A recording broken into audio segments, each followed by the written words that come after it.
Bonjour et bienvenue à Cage pour cette émission consacrée à la relance économique. Aujourd'hui, l'association des entrepreneurs de la vallée de l'Uvonne organise une grande journée consacrée à l'emploi avec de nombreuses rencontres qui sont destinées à mettre en relation les personnes qui offrent aujourd'hui des emplois et ceux qui en cherchent. Et puis bien entendu, un forum, une table ronde sur le thème de cette relance économique avec de nombreux intervenants. On vous en parle dans quelques instants, alors que vous voyez peut-être derrière moi le président de la Chambre de commerce, Jean-Luc Chauvin, discuter avec le président de l'Association des entrepreneurs de la vallée de l'Uvonne, Thierry Van der Donkt. On va les retrouver dans quelques minutes. Donc là, l'idée, c'est qu'on a mis la pression à tout le monde pour dire, ben voilà, tu dois rencontrer quelqu'un et tu dois faire une action avec cette personne. Quand je fais une action avec cette personne, je remplis une petite fiche. Je vais à la place des marchés, je vais vous montrer.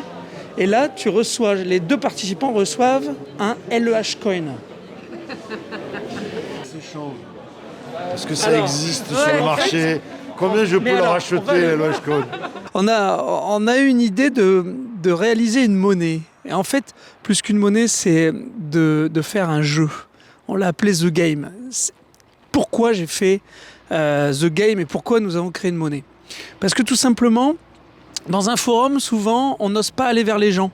Donc on reste finalement entre les gens que nous connaissons et on ne crée plus rien. Et moi, l'idée, c'était vraiment de sortir de ces sentiers battus pour vraiment pousser les gens à aller voir des gens qu'ils ne connaissent pas. Et en plus de cet échange, faire en sorte qu'ils créent quelque chose et qu'ils le notent sur un papier. Une fois qu'ils le notent sur un papier, ils ont un LEH Coin. On leur remet un petit billet. Et celui qui ramène le plus de LEH Coin, le plus riche, pourra se payer une émission de télé, on le fera passer sur LEH TV, voilà. Alors, c'est pas que c'est une monnaie, en fait, c'est que c'est une excuse au partage et à l'échange. C'est vraiment ça. Un des sujets importants de cette journée, c'est l'emploi. La possibilité aujourd'hui de former les gens pour qu'ils répondent plus à la demande aujourd'hui des entreprises et pour qu'ils aient parfois des meilleures idées de certains postes ou de certains métiers. Un sujet qu'on a évoqué avec Romain Biraud, le directeur général de l'Institut de la Cadenelle. Il y a une révolution culturelle à mener, mais c'est en ça aussi qu'un établissement de formation se positionne. On est à l'interface entre des jeunes et moins jeunes qui souhaitent rentrer ou revenir en formation pour pouvoir développer des compétences académiques, initiales ou par le jeu de la formation continue, et pour pouvoir ensuite les mettre en œuvre sur le marché de l'emploi, sur notre territoire. Parce qu'encore une fois, il faut rappeler qu'un établissement tel que le nôtre, sur les formations que nous proposons, les apprenants qui nous rejoignent sont les apprenants du secteur économique et local sur notre territoire pour les années à venir. L'État est à la manœuvre pour le plan de relance, puisque c'était évidemment le sujet de la rencontre organisée par les entrepreneurs de la vallée de l'Uvonne. Le sous-préfet à la relance, Benoît Mournet, nous explique aujourd'hui comment se déroule ce plan de relance. Le plan de relance, ça fait 1 an maintenant qu'il est lancé. Ces 3 volets, transition écologique, compétitivité et cohésion. Sur la transition écologique, ça passe d'abord par la commande publique pour les entreprises du BTP, les rénovations des bâtiments publics de l'État, des collectivités. Aussi l'ADEME qui a joué un acteur majeur et qui est un opérateur majeur dans ce plan de relance sur l'accompagnement de la décarbonation et des dispositifs spécifiques pour les PME, comme le diagnostic pour des entreprises qui veulent se lancer dans la transition. Ensuite, c'est la compétitivité, les baisses d'impôts de production qui vont se poursuivre l'année prochaine. C'est une mesure pérenne dans ce plan de relance. Des dispositifs sur l'industrie. Alors, le volet subvention est maintenant un peu derrière nous. Le chèque numérique en particulier qui a bien marché. Il y a plus de 12 000 entreprises qui en ont bénéficié. Mais il y a beaucoup d'outils de financement, des prêts verts notamment, qui étaient jusque-là un peu encore cachés derrière les prêts garantis par l'État et qu'il faut utiliser. Et l'acteur là-dessus, c'est BPI France.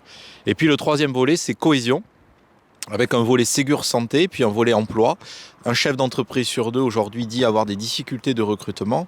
Moi, mon message, c'est vraiment de pousser à aller voir Pôle emploi, qui se sont organisés avec des filières d'expertise d'avenir pour accompagner les entreprises vraiment au plus près, de manière individualisée, invitant à qualifier le besoin et à essayer de matcher davantage demandeurs et offreurs d'emploi. C'est ça le défi numéro 1. Après, on sait aussi, et il y a dans le plan de relance des aides, l'apprentissage a bien marché, 50 000 contrats conclus. Il y a aussi des aides pour les jeunes les plus éloignés, comme les contrats initiative emploi ou les emplois francs. La mise en œuvre du plan de relance, elle est donc assurée par BPI France et le représentant de BPI France dans notre région, c'est Nicolas Magentis qui nous explique quels sont aujourd'hui les potentiels de cette région Provence-Alpes-Côte d'Azur qu'il dirige pour BPI. Les atouts, ils sont territoriaux géographiques. On a une région qui est magnifique. Les atouts, c'est que je crois qu'il y a quelque chose qui se passe dans cette région avec des acteurs qui se fédèrent de plus en plus, beaucoup d'initiatives qui se font sur le territoire. Et c'est plutôt positif pour faire rayonner la région au travers de l'économie. Je parle qu'on n'en parle pas suffisamment assez. Moi, souvent, on me dit alors Marseille, c'est comment ? Mais Marseille, c'est pareil qu'ailleurs en fait. C'est pareil qu'ailleurs Marseille et la région. Et je crois qu'il y a quelque chose qui se passe en ce moment. Voilà, ça se passe avec une fédération de tous les acteurs économiques, publics du territoire grâce ou à cause de la crise du Covid qui fait qu'aujourd'hui on arrive mieux à travailler ensemble. On est sur un bassin historiquement de commerçants, ce qui fait que tout le monde se regarde un peu du coin de l'œil, mais je crois que tout le monde a compris qu'il faut travailler les uns avec les autres. On a une région qui est tournée vers la mer, qui est tournée vers l'export, et ça c'est une vraie force de la région sur l'export. Et puis on a une région qui est composée de pas mal d'entreprises, souvent des PME qui marchent bien, qui sont pas forcément si connus que ça, qui sont parfois dans les territoires les plus reculés de notre belle région, et c'est celles-là qu'il faut accompagner également. Et on les accompagne au travers de ce que l'on fait BPI France, mais également de l'écosystème qui se crée avec les grands comptes. On a un territoire qui est composé d'ETI et grandes entreprises à capitaux familiaux encore, et ça aussi c'est une vraie force pour le territoire. Donc je crois qu'on a tous les ingrédients, y compris le soleil, pour avoir le sourire, avoir la pêche et garder un vent d'optimisme pour l'avenir dans cette belle région. Les banques sont de plus en plus soumises à des contraintes réglementaires qui les obligent, en fonction des encours qu'elles ont, de la notation Banque de France de l'entreprise, à maximiser ou minimiser leurs fonds propres par rapport au crédit qu'elles octroient. Et le rôle de BPI France dans tout ça, c'est de venir participer, soulager les banques sur la trésorerie qu'elles octroient qu'elles mettent lorsqu'elles octroient des crédits, et donc venir en complément de ce que font les banques, soit au travers de financements traditionnels, crédit bail, mais de financements un peu plus atypiques, où on parle de financement d'immatériel avec des prêts sans garantie. Et on est là pour venir couvrir les failles dans la raquette du marché bancaire également, où on explique aux banques et aux investisseurs qu'ils continuent à faire leur job. Et puis nous, on va financer tous les à côté et tout le reste, tout ce qui est plus compliqué à financer, au travers de gammes d'accompagnement plus spécifiques. Et ce LEHD, c'est aussi l'occasion pour des entrepreneurs de ce territoire de trouver des clients, de montrer leur savoir-faire, et puis bien entendu de créer du réseau. C'est le cas de Lionel Fauquier qui dirige Marseille Winery. J'ai créé en 2018 une entreprise qui s'appelle Marseille Winery, donc c'est une winery urbaine comme son nom l'indique, qui est basée boulevard de la Pomme dans le 11e arrondissement. Nous refaisons du vin à Marseille. Pourquoi à Marseille ? Puisque les vins français sont nés à Marseille il y a 2600 ans. Le premier endroit où un vignoble a été planté où du vin a été fait, c'est à Marseille. Et donc naturellement, c'est ici donc, que j'ai créé mon entreprise. Et tous nos vins s'appellent Gyptis, en hommage à Gyptis et Protis, les fondateurs de Marseille. C'est un vrai bénéfice tout au long de l'année, puisqu'on a la chance d'être une association qui est très dynamique.